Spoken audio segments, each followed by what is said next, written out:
So I did a psychopathy test quiz thing online a couple of days ago, and scored pretty, like, I wasn't up there, right? And I was like, yeah, I'm probably just a sociopath or something. Like, I've got all these different things. I'm a mishmash. So I'm unlabelable. Uncriteriable. Anyway. But, like, so I did it, right? And you're doing these quizzes. This is the thing. People always say it's really hard to reflect on yourself, right?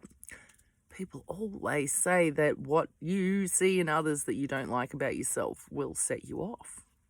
And I'm like, do I see emptiness in others when I get angry? Anyway, I did the quiz just because I was like, oh, well, there's heaps of them online. So the one I did, it was probably worded very clinically. So it's kind of a little hard to sort of answer the questions because you kind of don't know what they actually mean in a clinical term. You sort of put it into normal everyday language, but it's kind of different. Anyway, I did it. It wasn't that high, and I was like, yeah, all right. But 24, 48 hours goes by. I'm on my own, right? So I think a lot. I don't have a lot of distractions. So you mull over stuff. There was a question about whether you've ever been a thief and, like, stolen things. And I'm like, I answered the question, no. I'm like, I hate people stealing off me. I never steal off other people. But stationery, anything from work that's like storage stuff that's not going to be missed. Like, and it's not like I'm taking all that. It's just, no, yeah, I'll take that. Every time I go in there, oh, yeah, I'll take that. Or if I find something and no one's using it and it's been there forever, I'll be like, no one's going to miss that. I'll take it. I have this giant eraser from my early 20s from a temp job. They were like, it was an electrical contracting company. So they had kind of, in those days, people were obviously still kind of, well, coming out of drawing pictures, like diagrams for things for work, right? So this was obviously just someone's very old eraser that had ended up in the admin drawer with a bunch of other crap. And I was like, oh my God, I've never seen such a big eraser. And it's a good one, man. Stedler. Old, right? They don't make rubber like this anymore. I'm telling you. So anyway, I reflected on this, actually, is probably when I started looking back. And then stationery is the same, right? It's like, especially when it's all old stuff that's been recycled. And if I needed something, I'd just be like, yeah, I'll just take that home. No one's going to miss it. I mean, I did used to dip into the petty cash and leave lots of IOUs when I was on meth.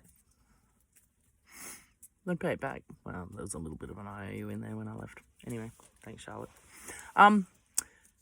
Yeah. So I do steal. I will take anything as long as somebody's not going to really know that I took it, right? That's that whole... So don't steal off someone else, because if that person knows you're a thief, everybody's going to know. That's my thought process, I guess, now, right? Instead of being like, oh, no, I can't steal. It makes me feel really guilty. I couldn't even take 50 cents out of my mum's purse when I was a kid without feeling guilty, right? It's not about that. It's about not doing something that other people will, and but from observation, people don't like it when stuff is stolen off them. It makes them very angry, and I've always been like that. If somebody stole something off me, I'd be like, oh.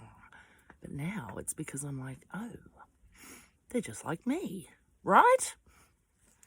And we can't face that, so we just get angry and go, oh, that person's a thief. They stole this off me. I'm never talking to them again. Are you a thief? And is that why it pisses you off so much? Maybe you're a thief in other ways and you steal things that you don't think you really is stealing, right? But it is. Like erasers from a drawer full of stationery when no one's going to miss it. No one's going to miss that eraser. So I took it because I'm like, I want a giant eraser. I'm fucking glad I got it now because I do all my drawings in pencil. So yeah, I am a thief. Just it is dependent on risk and, yeah.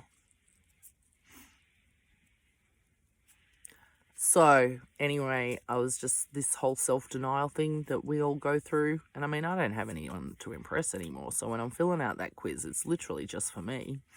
But there's a few questions in there where you go, no, I'm not like that. And then you think about it after a couple of days and it mull it over and you're like, oh, actually, if you look at it from that perspective and that perspective, I fucking am like that and always have been. So, yeah, anyway, I just took another one that was worded very differently and it was worded differently and it made more sense. And I got like 21 out of 24. So 18 plus means that you've got like psychopathic sort of tendencies, or they basically say you should go get some counselling if you get over 18 on this test. So it's all good. I got therapy. And honestly, this is the best therapy, is being alone. It does drive you insane. And I don't know. I can't imagine that if I had been put into some kind of mental institution, government mental institution, that I would be doing this kind of healing. I can't compare the two environments at all. They're the polar opposites. And I do think that if I had been put into any kind of room without my cat, surrounded by noises constantly and people talking constantly, like even if you can just hear it down the hallway, TV's going, radio's going in the distance, that would have driven me to a very bad place, in that I think I would have just withdrawn more and more and more and gone inside and probably just ended up a mental case vegetable, not being able to function and just being stuck in some kind of institution for the rest of my life, being given a multitude of medications to try and treat all of my different disorders, with no doubt all of the medications contradicting each other, whatever, contraindications, whatever it is. So yeah, I have come here to the bush, the animals, the possums that I have been feeding because I parked up right under her house.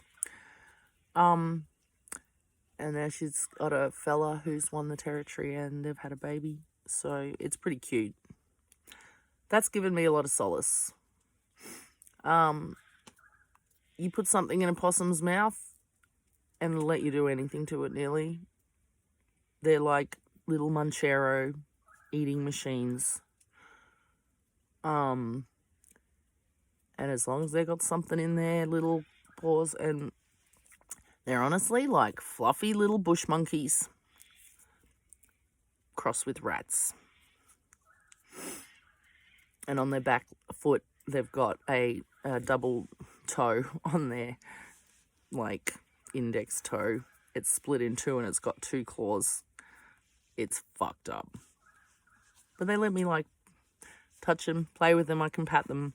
I watched this little baby possum come out of the pouch. It went from just being a lump in the pouch to a head and a tail sticking out of the pouch, and then a tail sticking out of the pouch all the time because they just can't fit. And then you watch the mama possum trying to climb the tree with this giant baby in her pouch. And then he came out, and then he started getting frisky and exploring, and then I saw him playing with his father. Yeah. And the night the male Pablo rocked up, he'd won the territory and he had like a huge slash, like red, open wound slash, huge one on his chest, and his nostril was ripped open, right? And I was like, you're fucking hardcore. So I called him Pablo Pescobar. They look like they've got a moustache, but it's like above their nose. He's got this like, and then a like black, he's hardcore. And his nose is heaps shorter than Penfold's. So anyway, He's got huge balls, and I swear to God, his balls have grown twice the size since I met him. So I think he won the territory. He's been bonking chicks all over the joint. You can hear him calling out. And his balls are like 2 or 3 times the size of when I first met him. So I know it's him when I see him now. I used to like have a hard time telling them apart, and I'd have to look for his balls. But now, you can't fucking miss him. I'm like, that thing's... Anyway, it's just been interesting. But they have provided me with comfort. They're soft. They're cute. I pat them and feed them. She's bit me and scratched me. She fucking took chunks out of me. Toe. Pissing all over everything. Trashing the joint, looking for food. Waking me up in the middle of the night, trashing the joint, looking for food. So I've learnt to leave them out, stuff that's, not bad for them to eat. But that in itself, all these things, the fire definitely gives you something to do, right? It's something to tend to. I have to go get wood and water, and that kept me busy, especially in winter. I had to go and collect wood 2, 3, 4 times a day. Or, do a big collection and get it stocked up. But it's a constant thing. I need the fire for warmth and company. But to heat up my water. And I cooked on it for a long time when I didn't have any gas bottles. So, yeah, all these things. And it's also the self-sufficiency part, right? I don't have anyone out here telling me what I should be doing, when I should be doing it. It's breaking free of the schedules, and I honestly feel now that with the schedules are instilled in us so young when we go to school and totally cemented in place by the time we get out of school, we are trained to do what we're told, when the bell rings, when the buzzer goes, when we're told we're allowed to go home or we're allowed to have a break. We have to ask permission for everything, right? So by the time we get out of school, even if you've only been through primary school, right? Even if you're one of those kids that dropped out really early, it's too late. I really think you'd probably only have to go to school for a few months as a really young child to have those kind of Pavlovian responses trained into you, right? You do this sound goes, or this thing happens, and then you get your reward, right? Your intermittent reward, which is usually a break from the outside influences and the things they're exposing you to and expecting you to absorb so much information, right, at such a young age. And the pressure's on, and you're competing with everybody else in your class. They separate you if you aren't as smart and you have to go off to a separate class, or, this segregation happens as soon as you start school. And the intermittent reward behavior training starts as soon as you get to school. Well, before then, obviously, with your parents. But school is specifically designed around that whole model. We're just being trained to be whatever we should be when we come out of school, which is to go into the workforce, become a cog in a wheel, and just do what is expected of us, which is usually what is portrayed in books and television and movies. That's not real. That's just what we're seeing. But if we see enough of it, and if enough people all see it and buy into it, then it will become reality. So by ingesting all of these things, we are creating our own destiny. We're our own downfall. It's very obvious to me, and I find it a bit perplexing that people, your average person, kind of can't see what's actually happening. And I'm guilty. I spent my whole life being just ticking along, trying to get by.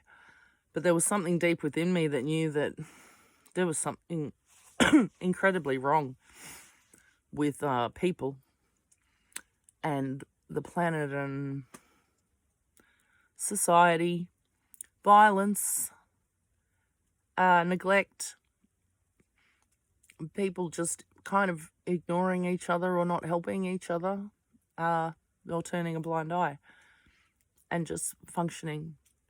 So, yeah, anyway, just been thinking about this whole, how we actually do self-reflect after doing that quiz, and then a couple of days of thinking and going, no, actually, I probably lied about that, really.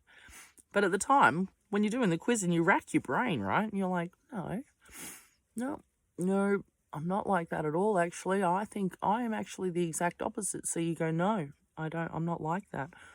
And then after 24, 48 hours, I'm like thinking about things and I'm like, oh shit, actually, I am like that. Like really bad. But self-reflection. I don't have anyone to judge me, and I'm still lying to myself on these little quizzes going, no, I've never been like that. I have actually been totally like that. But in my mind, I'm like, oh, is that just in this respect? And that's all I think about. I'm like, no, they're referring to stealing off people. I don't steal off people. Steal off organisations, companies, anything that's not chained down and someone's discarded it. Fucking, I hate waste. So if it's rotting and it's good, I'll take it if I need it. Sometimes I'll just take it because I'm like, that's rude. That thing should be used. So yeah, I think it takes time to have true, full self-reflection, and I don't know whether you ever reach the point whether you can truly self-reflect upon yourself. But I do know that I do feel like I am floating above this giant black abyss with my big Makita torch, spotlight, and I'm spotting things from very far away, and I can kind of see from a distance that it's what's going on, but I can't make it out properly, but I know what's going on, right? And that's all I'm doing, floating above a great chasm of blackness, spotting things in my psyche and my memory from a distance, and then suddenly sometimes they're just like, there. But that's what I'm doing.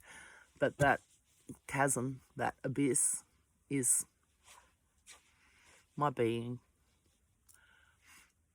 And I guess whatever was left over from me is the thing floating outside, looking, and has been forever, looking into that chasm going, what am I? What makes me like this? What's happened to me? What's my life like? Yeah. And when you can't remember anything, you grow up with that just going, what happened? What made me like I am? Why am I like this? What happened that made me do that? Why do I think this thing? And you don't have any answers because it's just a big blank. And you just know that it's because bad stuff happened. I didn't even know that, and I was from a really bad family, and when I was younger with these feelings, there was no way to reconcile them at all. It's like I should feel happy. Everyone tells you that you should be happy, right? Don't be sad. Smile. And when you do smile, people are like, oh, I like your smile. You got a beautiful smile. And when you're sad, people are like, oh, or they don't want to see you, right? So you just grow up trying to be happy all the time because you think that's what you're supposed to be. My friend's sister said it to me. She's like, but Ray, she's like, what's happened to you? It's just incomprehensible. And I said, well, you need to comprehend it because I have to. And she's like, yeah, but it's just incomprehensible. And then she's like, you were just such a happy little girl. You were always just such a happy little girl.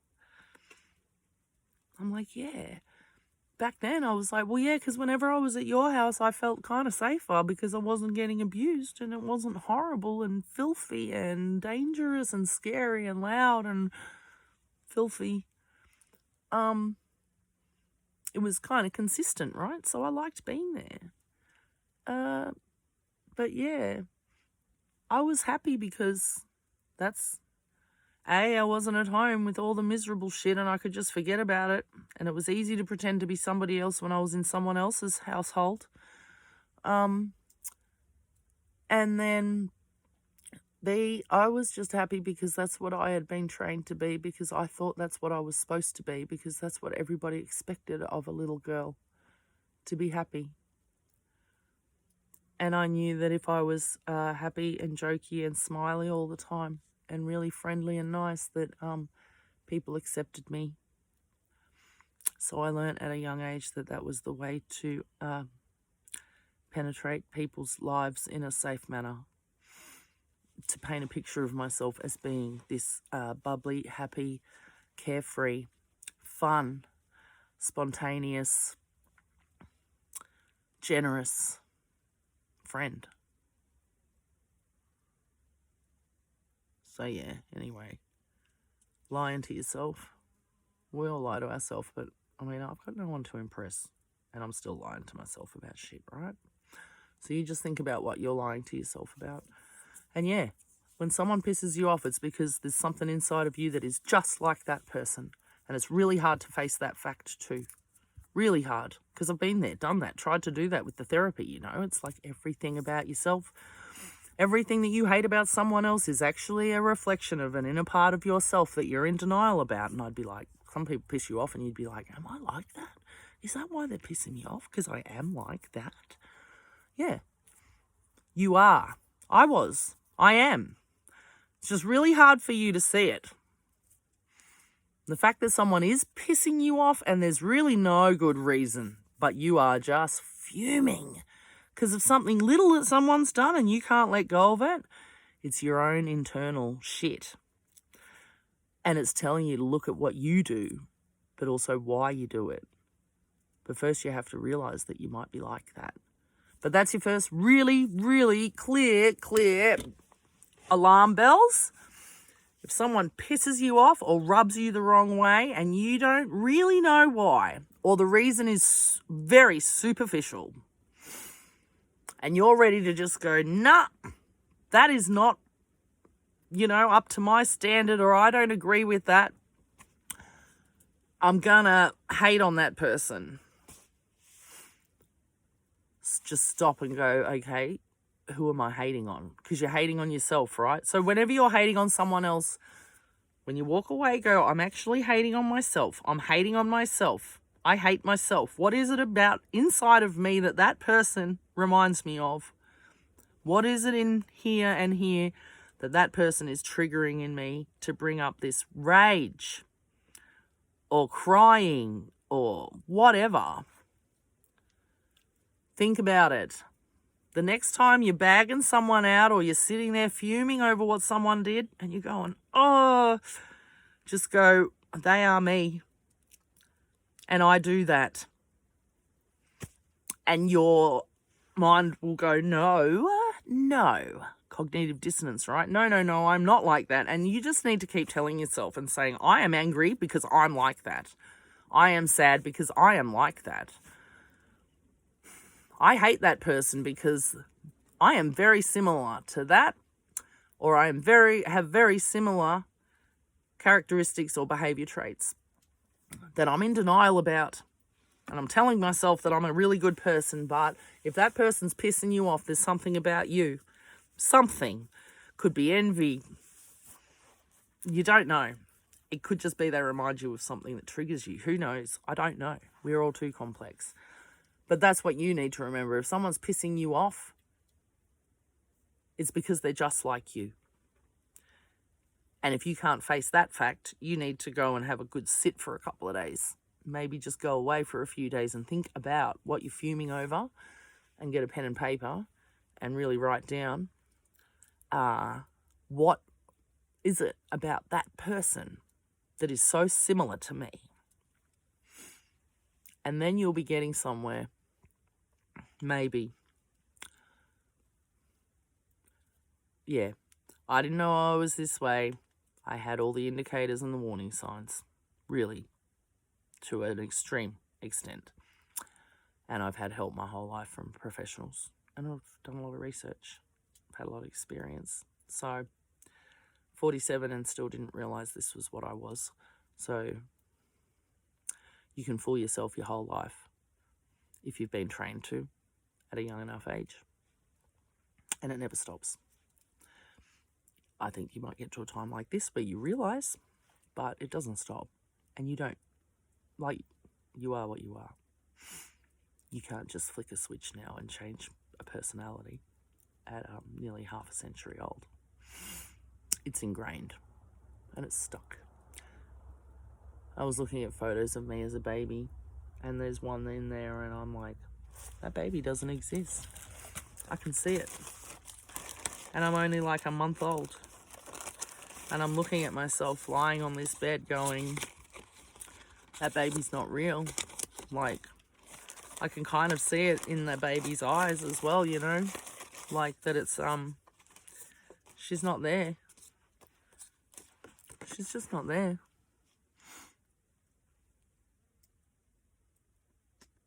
I can see it. I'm looking at that little baby's face and just going, she looks dead, right? Doesn't that look like a dead baby? It doesn't look alive. Anyway. My soul got shattered when I was born. And I've never had one. And I've been trying to pretend how to build one so that other people didn't know that I didn't have one. This is what a soulless creature looks like. Soulless means destitute of the humane emotions. I've got it written up on my tree because I was referring to my ex and other people, narcissists, right? Thinking they had no souls. Asking myself why, and I don't understand. But I am soulless now, I've realized, and I am destitute of the humane emotions. I've had to teach myself like a robot how to be a human and pretend I try to get through this life like other humans appear to do. And this is where I ended up. So, but I know that if I'd been put away somewhere in a room, that I would have gone completely into the abyss, and there would have been no one to drag me out. Like, not me, not anyone, not my cat, not the possums, not nature, not the mushrooms. None of that would have happened. I would have been stuck in a little fucking padded cell with all the narcissists being able to ring up and check on me once in a while and go, is she still in that padded cell? Oh, good. I'll go back to my life for another 3 months and I'll ring you back then and find out if she's still in that padded cell. As long as she's in that padded cell, then we are happy. And we'll just go along our lives knowing that she's safe in a padded cell in an institution with medical practitioners and pharmaceutical products and schedules and no freedom whatsoever. Just like my fucking childhood. So, I'm glad I'm out here. And I'm glad I'm not insane, as in, they can't put me away because I'm lucid. And I can explain exactly what's going on in my head. And when they see that, they go, well, you're not crazy. I'm like, I know I'm not crazy. I'm just not here. Just not here. Just like that baby. There's nothing here. But there is mushroom coffee. I don't like to promote anything, but fucking someone told me a few months because I've been doing it struggling. With groceries and that, they just said, try Aldi. And I'm like, yeah, all right, I'll give it a go. Fuck me. Half the price at least. But I was like, what? Sold. They don't fill the place up with all these other products that are supposed to catch your eye and put things all over the place so you have to walk halfway over the shop. It's just completely opposite. It's like we've got 1 or 2 things. You either buy it or fuck off. It's great. But it's cheap. So that's saved me money. So anyway, I don't like to do plugs with huge companies, but I'm like, you know what? Those cunts have been a fucking godsend. So, yeah, I'll give them a plug. They've helped me out. $6 rump steaks. And when you're craving protein, my fingernails are all starting to fucking cave in from apparently lack of iron, maybe. Anyway, whatever. I reckon they're caving in because I'm fucking turning into an animal because my fingers have just been munted for 6 months. Like, fucked up. So, I took a chunk out this morning. I just literally tripped over all my shit and stopped my fall on a piece of wood that I've got obviously holding the place up. I took a chunk out of my finger just like that. So, it's dangerous living in the woods. You gotta toughen up. Seriously, I just hit my funny bone the other day. Harder than I have ever hit my funny bone. When I was busting a piece of wood, I screamed. And I fucking moaned and groaned and whinged and whimpered for like 5 minutes. It fucking hurt. I hurt myself all the time. Oh, and then, yeah, hit my hand on the hammer yesterday. I was already raging, right, that day, yesterday. That whack on the hand triggered something, really. It wasn't just the pain. I think it was my hand. It was something specific to do with being whacked on the hand. It hurt, but it made me so angry. Like nothing else. It was fucking... These are all signs, though, you know? And these are all the things that I have to just chalk up and go, okay, that's a clue to my fractured psyche. And the puzzle that's never going to fit. But, yeah. So, morning musings again. I did have a flashback last night and I recorded it. A physical one. Relating to a flash I had the other day. And I say this in the video, it's either relating to the thing I remembered the other day and it's a physical reaction or it's something that's coming, but it it came after I recorded the video. Really bad. Really, really, really, really bad. Really bad. I'd had to do the breathing again, but I had to pull myself back. I was putting my hands over the candle flame to keep me present. I kept saying, come back, Ray, come back, Ray. Because once the memories start to flood and you sit with it for a while, it's like they go, yeah, all right, we're here. And I can't handle it. I literally can't fucking physically handle going back in there. So I have to spend a long time pulling myself out, staying present, right? The now. But it's like, don't go back. And I was saying it, don't go back, Ray, don't go back, Ray. Don't go back, Ray. Don't go back. Stay here, stay here, stay here, stay here. And I finally got there, but it's hard not to be sucked down into the fucking whirlpool. I can tell you that much. It's really hard. Really hard.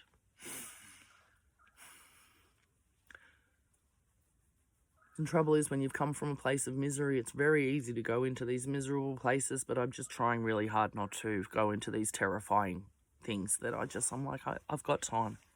I don't need it all at once. Just take baby steps, bite-sized chunks. And I've got all the time in the world to just deal with this shit as it comes. And I've got the nature and having to survive to keep me occupied and busy. When you take away everything else in life and all you have to look after is the basics, it does simplify everything. So it has given me time. Whenever you're doing these physical tasks, you're thinking, right? So yeah, all I've got is time. There's no hurry. It's taken 47 years for this shit to come up, so I can't expect it to be easy to deal with. And I kind of knew that it might come, so didn't realise I was a possible psychopath. But anyway, it makes sense. It's kind of nice to be able to answer these questions honestly now and go, yeah, actually, I am like that. because now I've kind of accepted it and it is what I've naturally become. So yeah, self-reflection, but you need time for that. You need a fire, I'm telling you. Everybody needs to have a little fire somewhere. I don't know. Maybe you could have a communal one out on someone's nature strip, right? For your street. People do this, don't they? Street parties. People that have normal families that all like to mingle. Don't shun each other because they're scum. Surely somebody could set up in their front yard a really nice fire pit with a few chairs and a little fire, pile of wood. And you just tell everyone and say, if you want to come and sit out the front and light a fire, do it. We'll come and sit with you or not. But I don't know. I think if everybody had a little fire burning, or, even if just one or two people here and there had a little fire burning out the front of their house on their front yard, a little fire pit, and people could actually see it, you'd be surprised. I think it would spread. I think we miss fire. I think that's why we've got televisions instead. It's like an electronic fire. But the images are bad. The frequency's bad. The frequency they record music is bad. The binaural beats, left and right. Why do you think you have a left and right earplug? It shouldn't matter what ear it's in. It's binaural beats. They're splitting the beats up and it's training your brain. It's a thing. They use it for meditation, but they use it for behavior control as well with therapies like neurotuning. Look it up, binaural beats, and then think about why your fucking AirPods have a left and a right. Maybe swap them over for a week and see what happens. I don't know. Why is there a left and right? It shouldn't matter. They're feeding certain beats into each hemisphere of your brain, right? It's that simple. Stereo. 2. You just don't know. But do it. I don't really listen to music and I've been switching mine around because I'm like, well, I'm just going to fucking put them on backwards and see what happens. Do it. You guys that listen to shit all the time, try reversing your earbuds and see if it makes a difference. Like just for a month. Maybe write some stuff down. I don't know. I'm not addicted to these fucking earphones. But if you've got them in 24/7, swap them over. Maybe if you swap them over for long enough, it might actually undo the damage. I don't know. It's interesting, though. Think about it, left and right. Why the fuck are they making you put an earbud in a certain ear? It's because the sound coming through that one earbud is totally synced with the other one, but in opposite ways, and it does something to your brain. It's called binaural beats. Oral, right? Audio, oral, two hemispheres. Your ears go. Think about it. Swap your buds over. See if it does something different. Maybe after a week, everyone will start seeming really fucking horrible and you'll be like, what is it with everyone? And you'll be like, oh, I'm not the same as them anymore because I swapped my earbuds over. It's a good social experiment. Everyone out there should do it. Someone put it out there who's famous and say, you know what, everyone in the world, we're going to have swap earbud day. See what happens. What if everyone got really happy? Instantaneously for the same day, simply because they were swapping their earbuds. It's very interesting. Anyway, give it a go. I'm going to continue this leftover bourbon from last night. It was a bad night, mate. Seriously, I have to say that that's probably one of the most full-on flashbacks I've had with, as in just so many tiny little flickering, but intense and very bad. Very, very.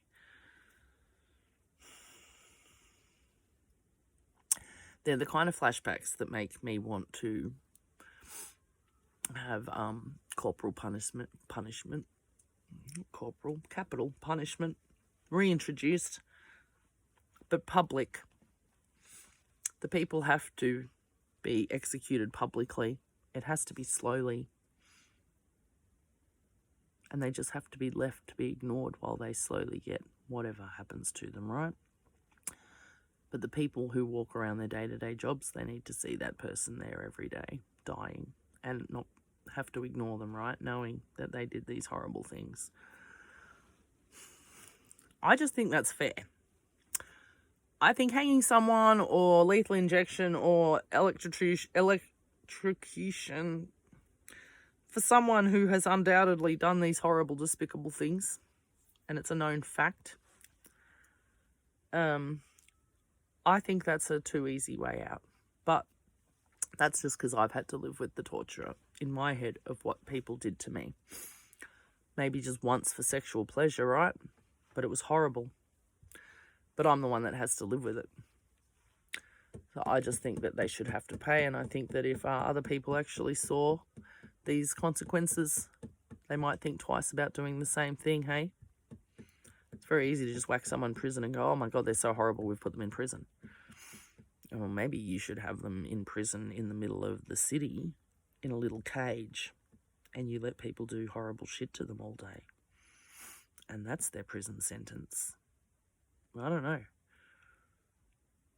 We just have prisoners hanging around all the cities in tiny little cages like budgies, right? There's no room to walk. It's just enough room to stand up. And they're just like a budgie in a cage for the rest of their life. They just hang around the city and everyone just walks around ignoring them, going, oh yeah, look at all the fucking prisoners hanging around, all those fucking pedos and rapists and murderers. Better not do it. Better hide better. Anyway, I mean, we do it to budgies and birds, right? And we don't even think about it. We're not even torturing them. That poor bird was just born into captivity. And you think it's all right to put it in a cage. That bird's got wings. It would be no different from me putting you in a 1 metre by 1 metre cage that only had enough room for you to stand up. You can never lie down, stretch your legs out. You can crouch, you can curl up, but you're never going to be able to lie down and stretch your legs out, and you're never going to be able to walk anywhere. What's going to happen to your legs? Oh, my budgie's got a big aviary. Oh, yeah, all right. Well, I'll give you a 10 metre by 10 metre cage. At least you can walk, right? You can't walk far, but you can still walk, so your legs will work. You're not going to go anywhere. I'm just going to walk past you every day and fill up your bowl and talk to you like this. Beep, beep, beep, beep, beep, beep, beep, beep, beep, beep. And you'll be in the cage going, can you let me out, please? I really want to fly. I want to be free. Can you give me some company? I don't want to be in this cage. Why have you got me in this cage? Why do you ignore me? Why am I in this cage? Why are all the birds outside flying and I can't go join them? Why am I in this cage? Why am I in this cage? Why do you think budgies go crazy and parrots? Why am I in this cage? And the human's just like, here's your food. Bye.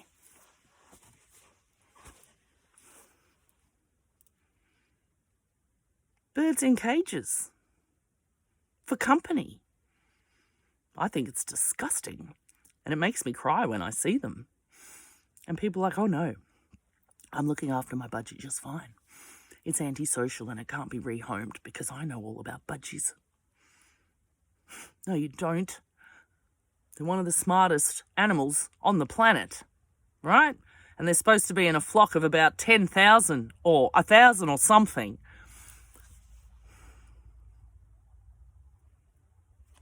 This kind of stuff makes me sick.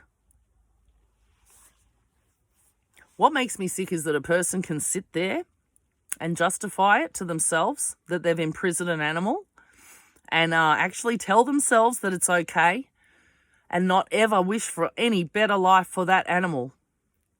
A cage, that's it.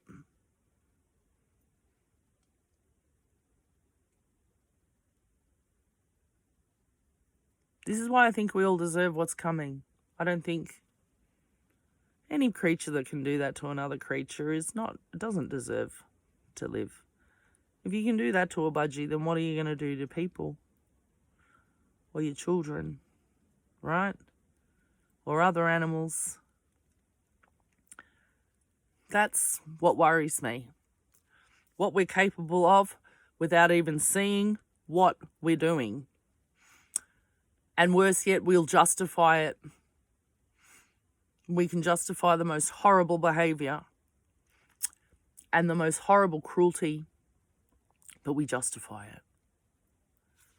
I don't understand, but that's where I've always been.